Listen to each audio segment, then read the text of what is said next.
పరలోకంలోనికి ఎవరు వెళ్తారంటండి? తండ్రి చిత్త ప్రకారము చేయువారు.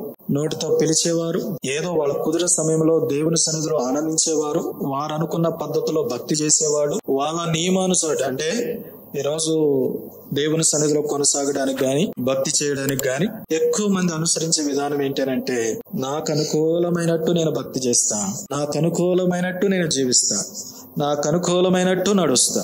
కానీ దేవుడు ఇక్కడ అట్లా కోరుకోవట్లేదు. సరే చేయొచ్చు, కానీ దేవుని రాజ్యంలో నీకు పాలు లేదు. ఎవరికొంది దేవుని రాజ్యంలో భాగం? ఎవరు దేవుని రాజ్య వారసులు అని అంటే, దేవుని చిత్త ప్రకారం. ఆయన చిత్తం మనకు ఎట్లా తెలుస్తుంది? దేవుని వాక్యంలో రాసున్నాయి.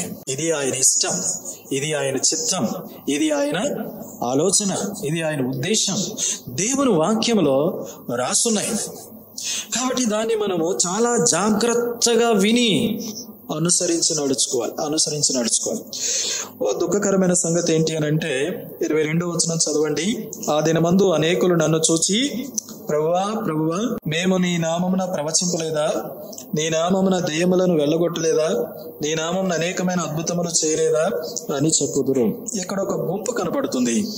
వాళ్ళెవరు అని అంటే, దేవుని నామాన ప్రవచించిన వారు, దేవుని నామాన దెయ్యాలను వెళ్ళగొట్టిన వారు, దేవుని నామమున అనేకమైన అద్భుతములు చేసేవారు.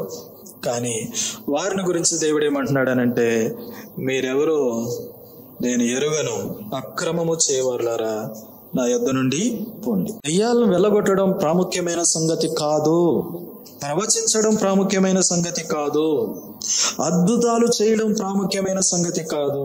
కానీ ప్రాముఖ్యమైన సంగతి ఏంటి చెప్పండి? దేవుని చిత్తానుసారంగా క్రమమైన రీతిలో అంటే డిసిప్లైన్. ప్రియులారా, మనం దేవుని వాక్యాన్ని గణపరచాలి, దేవుని నియమాన్ని గణపరచాలి, దేవుని ఏర్పాటును గణపరచాలి. ఇదిగో ప్రభువా, నువ్వు చెప్పినావు, నేను లోబడుచున్నా. దానితో మనకి ఎంత గొప్ప ఆధిక్యత దొరుకుతుందో చూడండి. ఒక చిన్న మాట జ్ఞాపకం చేస్తా, చాలా చిన్న విషయం. రాత్రంతా సముద్రంలో ప్రయాసపడ్డారు. వాళ్ళెవరు చెప్పండి? జాలర్లే, ఆరితేరిన వారు, ఫుల్ ఎక్స్పీరియన్స్డ్ క్యాండిడేట్స్. రాత్రంతా ప్రయాసపడ్డారు. వాళ్ళ నాలెడ్జ్ ప్రకారం, వాళ్ళకు తెలిసిన దాని ప్రకారం, ఇక చేపలు పడాలి అని అంటే రేపే, అంటే రాత్రికే తప్ప ఇంకా రాత్రి అయ్యేంత వరకు చేపలు పడవు. కానీ ప్రభు ఒక మాట చెప్పారు, మీ నావ లోతుకు నడపండి, కుడి ప్రక్కన వలవేయండి. జరిగిన సంగతి ఏంటి? 153 గొప్ప చేపలు, విస్తారమైన చేపలు. వల పిగిలిపోయిందంట. ఏమైపోయింది చెప్పండి? అప్పటి వరకు లేని చేపలు ఎక్కడి నుంచి వచ్చాయి? అప్పటి వరకు లేని ఆశీర్వాదం ఎక్కడి నుంచి వచ్చింది? అదే మనుషులు, అదే సరస్సు, అదే వల.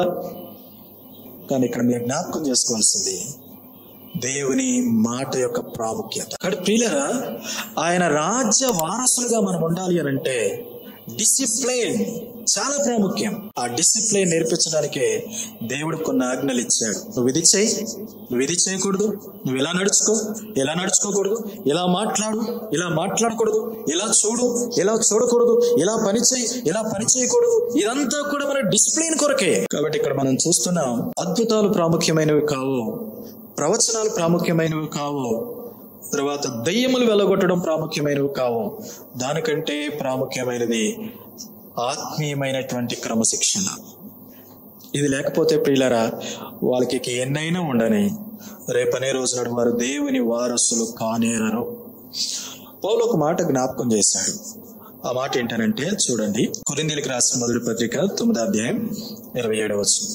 గాలిని కొట్టినట్టు నేను పోట్లాడుటలేదు గాని, ఒకవేళ ఇతరులకు ప్రకటించిన తర్వాత నేనే భ్రష్టుడైపోదునేమో అని నా శరీరం నలగొట్టి దాన్ని లోపరుచుకొనుచున్నాను. పౌలు ఇక్కడ ఏమంటున్నాడు అనంటే, నా పరిచర్య అనేక మందికి రక్షణకరంగా ఉండొచ్చు, అనేక మంది ప్రభు దగ్గరికి వెళ్ళొచ్చు, కానీ నేను సరిగా లేకపోతే దేవుని రాజ్యంలోనికి వెళ్ళలేను.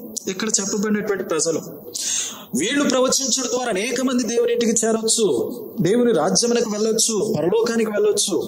వీరు దెయ్యములు విడిపించడం ద్వారా ఎంతో మంది మేలు పొందొచ్చు, వీరి అద్భుతముల ద్వారా ఎన్నో అవసరాలు తీరొచ్చు, కానీ వీళ్ళకి పరలోకము లేదు. ఎందుకు చెప్పండి? ఆత్మీయమైనటువంటి క్రమశిక్షణ లేదు. ఒకసారి ఆలోచన చేయండి ప్రియుడా. అందుకే దేవుని వాక్యాన్ని దేవుని పిల్లలమైన మనం ప్రతిదినం క్రమమైన రీతిలో చదవాలి. క్రమమైన రీతిలో ప్రతిదినం మన బైబిల్ చదివితే ఎన్నో సంగతులు దేవుడు మనకు బోధిస్తాడు. దాన్ని బట్టి మన జీవితంలో ప్రార్థన చేసుకుని, ప్రభువా ఈరోజు నాతో ఇలా మాట్లాడినావు కదా, ఇదిగో నా జీవితంలో ఇది నెరవేర్చు, ఏ రీతిగా నేను నడుచుకోవడానికి సహాయపడు. ఈ రీతిగా మనం దేవుని సన్నిధిలో మనం సహవాసం కలిగిన వారమైతే నిజంగా పరలోక రాజ్యంలోనికి మనం ప్రవేశించగలుగుతాం. కాబట్టి ఇక్కడ 2 సంగతులు. ప్రభువా ప్రభువా నన్ను పిలిచి ప్రతివాడు పరలోకం చేరడు. ప్రభు నామం పేరిట ప్రవచించిన వారు, ప్రభు నామం పేరిట దయ్యములు వెలగొట్టినవారు, ప్రభు నామం పేరిట అద్భుతాలు చేసేవారు, వాళ్ళకంటే దేవుని చిత్తాన్ని చేసిన వారు శ్రేష్ఠులు, వాళ్ళు దేవుని రాజ్య వారసులుగా ఉంటారు అని దేవుని వాక్యంలో నుంచి చూస్తున్నాం. ఏంటి దేవుని చిత్తం? ఆయన ఇచ్చిన ఆజ్ఞలను అనుసరించి, ఆయన ఇచ్చిన కట్టడలను అనుసరించి నడుచుకున్నట్టే. మరో మాట చూద్దాం. మత్తయి సువార్త 25:31.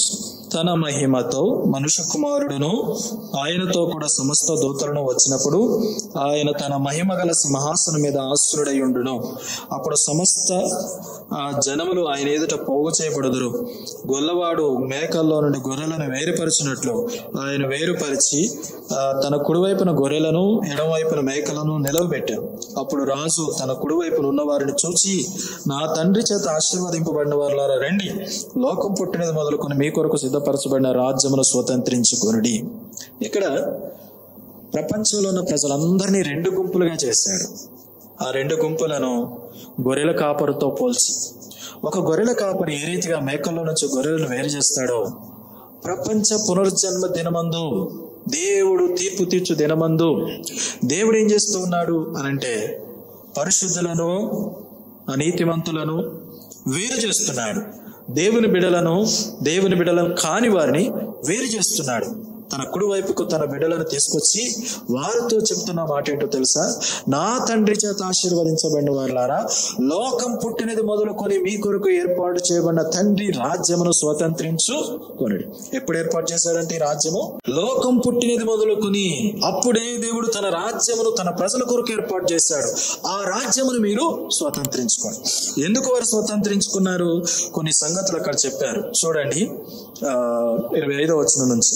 నేను ఆకలి కొంటిని మీరు నాకు భోజనం పెట్టితిరి, దప్పికొంటిని నాకు దాహం ఇచ్చితిరి, పరదేశిన ఇంటిని నన్ను చేర్చుకుంటురి, దిగంబరణ ఇంటిని నాకు బట్టలు ఇచ్చితిరి, రోగిన ఇంటిని నన్ను చూడవచ్చితిరి, చెరసాల్లో ఉంటే నా యొద్దకు వచ్చితిరని చెప్పాను.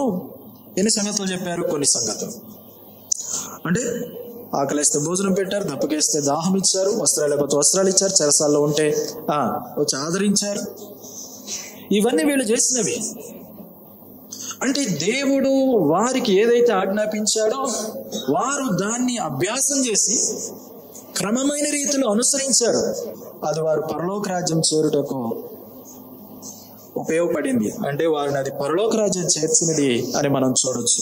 ఆజ్ఞల్లో 2 ప్రాముఖ్యమైన ఆజ్ఞలు దేవుడు జ్ఞాపకం చేశాడు. ఒకటి, నిన్ను వలె నీ పొరుగు వారిని ప్రేమించాలి. 2వ ఆజ్ఞ, నీ దేవుడైన యెహోవాను ప్రేమించాలి. ఎలా ప్రేమించాలి దేవుడిని అంట?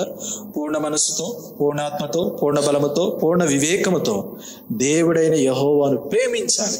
దేవుని ప్రేమించుట, మనుషులను ప్రేమించుట, ఈ 2 ప్రాముఖ్యమైన ఆజ్ఞలు. బైబిల్లో మరి ఎక్కడ చూసినా సరే దేవుని ప్రేమించే విషయంలోనూ, దేవుని కొరకు నడుచుకునే విషయంలోనూ, రెండవది ఇతరుల ఎడల నడుచుకునే విషయంలోనూ ప్రతి ఆజ్ఞ కనబడుతుంది. అంటే దేవుడిచ్చిన ఆజ్ఞల్లో మానవునికి కూడా ప్రాముఖ్యత ఉంది. కాబట్టి ప్రియులారా, ఆలోచన చేస్తున్నాం.